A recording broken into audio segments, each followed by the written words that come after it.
Jamaah. Yeay. Oh jamaah. Yeay. Alhamdulillah. Alhamdulillah masih di Islam itu indah. Dan tema kita buat yang baru bergabung, tema kita adalah sabar ya. Ini cobaan bagi wanita-wanita terpilih. Tadi di segmen sebelumnya guru-guru kita sudah menyampaikan bagaimana menjadi wanita yang terbaik, bersabar, memperbaiki value ya, terus berikhtiar dan berdoa kepada Allah, mudah-mudahan Allah bereskan semua permasalahan hidup kita dan Allah berikan yang terbaik. Amin ya rabbal alamin. Dan kita lanjutkan dengan tema yang semakin menarik ini. Kita akan menyaksikan dulu nih, ada sebuah tayangan video, berat ujian istri kalau disuruh ngatur nafkah keluarga. Ini dia. Oh Habib, kalau kita lihat nih Bib, ini mungkin tayangan tadi tuh relate sama banyak perempuan-perempuan zaman sekarang. Betul. Bib, ya. Bagaimana sulitnya menghadapi kondisi keuangan keluarga. Tapi kalau kita hubungkan nih Bib dengan kisah masa lalu, bagaimana Fatimah Az-Zahra juga, beliau kan dulu juga struggle sekali.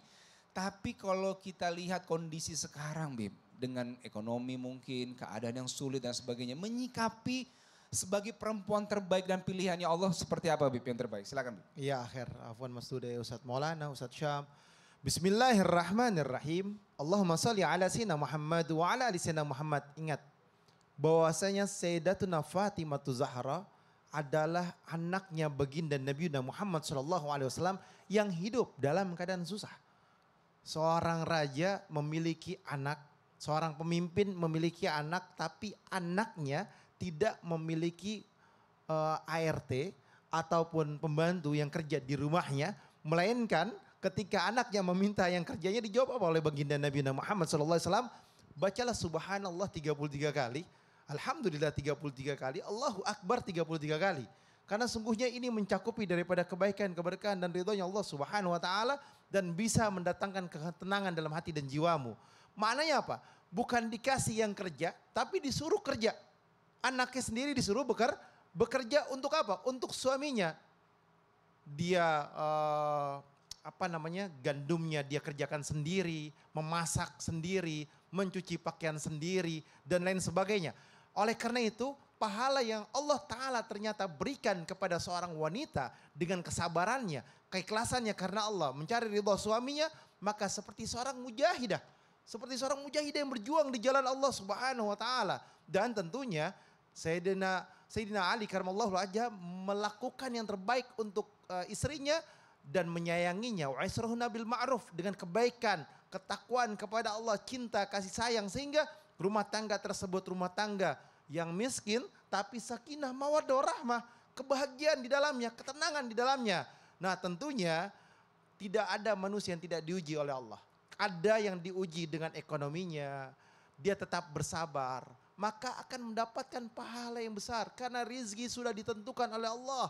Rizki udah dijamin sama Allah. Wa ma min dabatin fil ardi ilallahi rizquha wa ya'lamu mustaqarraha mustaudaha kullun fi kitabim mubin. Jadi tetap yakin kepada Allah, rizki tidak akan tertukar. Rizki sudah ditentukan.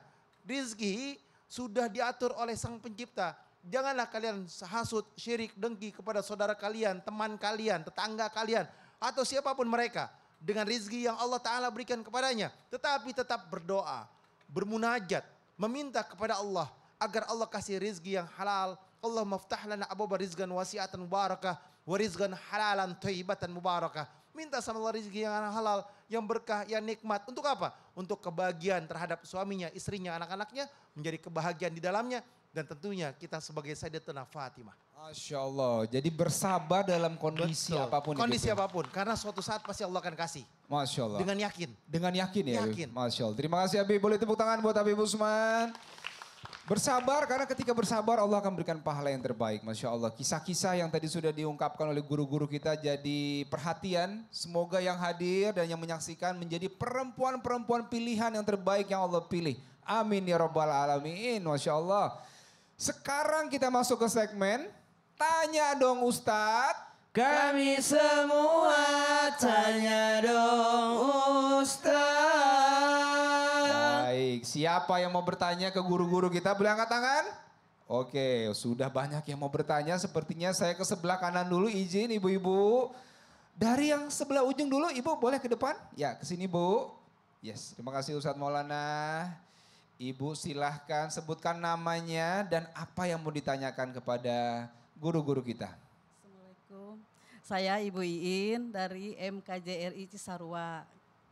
Saya mau bertanya Pak Ustadz. Ustadz Syam ya, silakan Ustadz Syam. Sam. Baik. Ya. Ujian yang berat bagi wanita adalah tidak punya anak. Tapi katanya jika bersabar bisa mendapatkan pahala seperti Siti Aisyah. Cuman bagaimana caranya menguatkan hati seorang wanita yang belum punya anak. Bahwa punya anak pun bukan sebuah aib. Bagaimana Pak Ustadz? Oke, baik. Itu ujian Ibu. wanita atau ujian suaminya juga Bu? Dua-duanya. Dua-duanya. Bu ada kenal gak Bu orang kayak gitu Bu? Ya, Ada kenal gak saudara yang belum punya anak? nggak ada sih. Oh subur-subur ya Masya Allah. Alhamdulillah. Terima kasih Bu ya pertanyaan. Boleh silakan langsung Ustadz Baik, Syam. terima kasih Bu pertanyaannya Mas Dude, para alim ulama yang dimuliakan Allah Subhanahu wa taala, tabi guru kami Habib Utsman, Ustaz Maulana, para alim ulama. Kalau dikatakan lagi, Nabi Muhammad sallallahu alaihi wasallam punya berapa orang anak Bu? 7 orang anak. 6 diantaranya dilahirkan oleh Ibunda Khadijah radhiyallahu anha warḍaha. Yang satu namanya Ibrahim, ibunya bernama Maria Al-Qibtiyah. Meninggal dalam usia 19 bulan saja. Dikasih kesempatan sama Allah, hidup di atas muka bumi ini menjadi anak lelaki dari seorang manusia yang paling mulia di atas muka bumi ini. Namanya Ibrahim. Ini salah satu kesayangannya Nabi SAW. Nah, istri Nabi yang lain tidak dikasih anak oleh Allah Subhanahu wa taala. Di antaranya Ibunda Aisyah radhiyallahu anha wa ardhaha. Beliau mendampingi Nabi Muhammad sallallahu alaihi wasallam. Beliau sibuk meriwayatkan hadis, kurang lebih 1.200-an hadis yang diriwayatkan oleh Ibunda Aisyah radhiyallahu anha warḍaha. Lalu bagaimana bisa bersabar? Perlu dukungan orang-orang sekitar. Kenapa? Kita tidak menemukan ada orang yang datang kepada Ibunda Aisyah nanya, kapan punya anak? Tidak ada orang datang begitu. Yang ada datang kepada Ibunda Aisyah nanya, gimana sih Nabi kalau di rumah? Gimana sih Nabi kalau bersuci? Gimana Nabi kalau mau makan? Gimana Nabi kalau minum? Gimana Nabi kalau tidur? Gimana Nabi berpakaian? Gimana Nabi menyisir rambutnya? Itu yang sibuk ditanyakin orang-orang sekitarnya sehingga tidak ada yang menyakiti perasaan sampai-sampai nanya kapan punya anak? Kenapa belum punya anak? Karena itu kehendak Allah Subhanahu wa taala. Jadi perlu dukungan orang-orang sekitar. Yang kedua, apa yang bisa dilakukan sehingga bisa menyabarkan diri? Sibukkan, habiskan waktu untuk ilmu. Lihat Ibunda Aisyah radhiyallahu anha, perempuan yang menjadi ulamanya para sahabat pada saat itu. Apa-apa ditanyain kepada Ibunda Aisyah. Kalau kita dengar hadis sekarang banyak sekali itu. An Aisyah radhiyallahu anha, dari Ibunda Aisyah. Kenapa? Sibuk menghafal, menyaksikan, merekam apa yang dilakukan, yang diomongkan oleh Nabi SAW.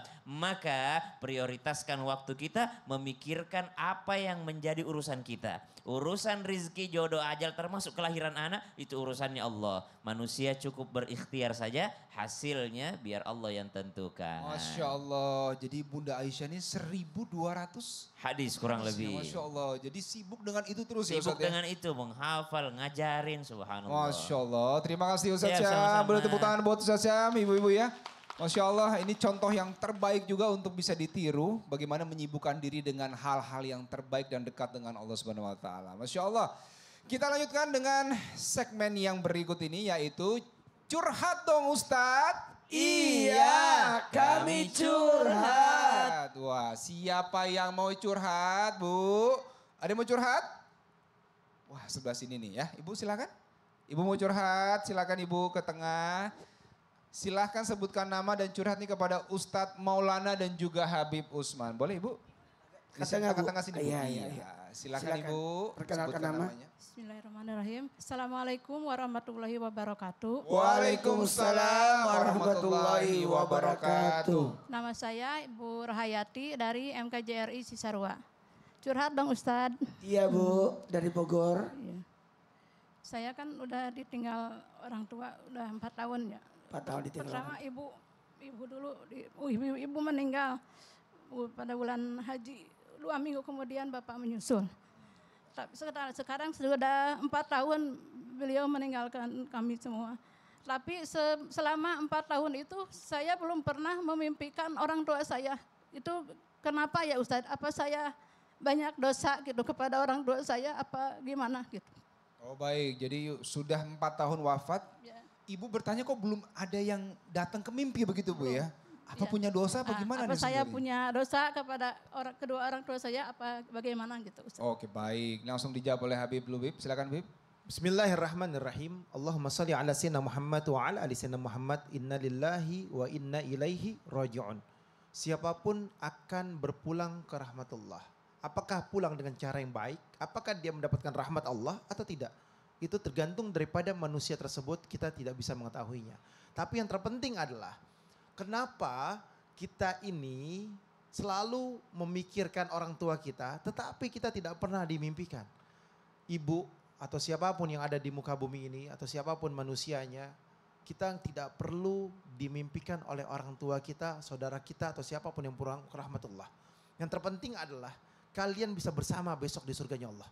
Itu yang terpenting. Ya Allah, ya Rabbal Yang terpenting adalah kalian bisa berkumpul bersama di dalam kebahagiaan, yakni di dalam alam yang penuh indah, yakni alam surganya Allah Subhanahu wa taala. Tetapi kalau Allah berikan rizki, Allah berikan jodohnya, Allah berikan kehendaknya, dimimpikan dan benar-benar dimimpikan dalam kebaikannya, maka alhamdulillah. Sebagaimana misalkan seorang anak yang merindukan orang tuanya, dimimpikan orang tuanya, dan ketika orang tuanya tersebut tersenyum, tabasama, itu menjadi contoh kebaikan. Tapi kalau misalkan mimpinya mengajarkan ketidakbaikan, berbicara, boleh jadi itu syaitan. Bukan orang tuanya. Oleh karena itu berhati-hatilah terhadap mimpi. Janganlah kalian ceritakan mimpi kecuali mimpi tersebut adalah mimpi yang betul-betul mendapatkan keyakinan bahwasanya ini firasat. Tapi munajat kepada Allah jangan sembarangan cerita. Masya Allah, begitu ya. Baik Ustadz. Kembali lagi bahwa mimpi itu ada 3. Mimpi datangnya dari Allah yang menyenangkan, yang membahagiakan. Mimpi dari setan yang menakutkan. Dan mimpi karena disebabkan reaksi tubuh. Nah kalau berbicara tentang mimpi kepada orang yang sudah berpulang ke rahmatullah. 1, bisa jadi mimpi datangnya dari Allah untuk memberikan hiburan buat kita.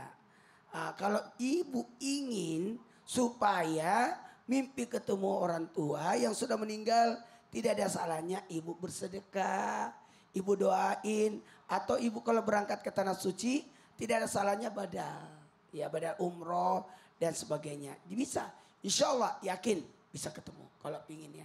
Masya Allah baik, jadi nggak harus dimimpikan tapi nanti bisa berkumpul di surga. Iya amin. Dan bersedekah ya Ustadz ya. Bersedekah, iya. Masya Allah Ibu, sudah jelas ya Bu ya. Terima kasih Ustadz Habib atas jawabannya. Baik, Assalamualaikum sama-sama. warahmatullahi Waalaikumsalam Waalaikumsalam warahmatullahi wabarakatuh. wabarakatuh. Baik. Insya Allah kita akan terus mengupas tema kita yang sangat menarik yaitu sabar ya, ini cobaan bagi wanita-wanita terpilih. Sesaat lagi tetap di Islam itu Indah, jamaah. Alhamdulillah.